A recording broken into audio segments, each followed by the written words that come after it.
കേരളം ഏറ്റവും പ്രാധാന്യത്തോടെ കണ്ടൊരു തെരഞ്ഞെടുപ്പാണ് ഇന്ന് പാലക്കാട് നടന്നത്. 2021 ഇലക്ഷൻ്റെ റിസൾട്ടും 2024 ഇലക്ഷൻ്റെ റിസൾട്ടും തമ്മിലൊന്ന് താരതമ്യം ചെയ്ത് നോക്കാം. 2021 CPIMൻ്റെ വോട്ടെന്ന് പറയുന്നത് 36,433, അതായത് 25.64%. എന്നാൽ സരിന് കിട്ടിയത് 37,293 വോട്ടാണ്, 27%. ഇതുവരെയുള്ള കണക്കാണ് പറയുന്നത്. ഇപ്പോൾ അവൈലബിൾ ആയിട്ടുള്ള കണക്ക് വെച്ചാണ് ഞാൻ പറയുന്നത്. അതായത് വോട്ട് അവിടെ വർദ്ധിച്ചിട്ടുണ്ട് CPMനെ സംബന്ധിച്ച്. കോൺഗ്രസിൻ്റെ കാര്യം എടുത്ത് നോക്കുകയാണെന്നുണ്ടെങ്കിൽ 2021 ഷാഫി പറമ്പിലായിരുന്നു 54,079 വോട്ടാണ് അദ്ദേഹത്തിന് കിട്ടിയത്, 38.06%.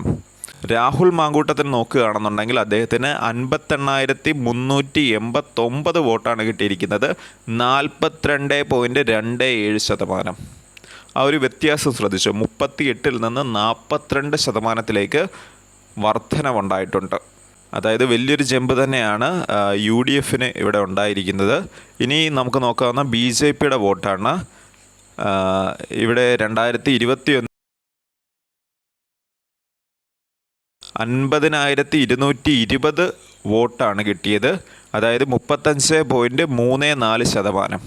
C കൃഷ്ണകുമാറിന് കിട്ടിയത് 39,549 വോട്ടാണ്, 28.63%.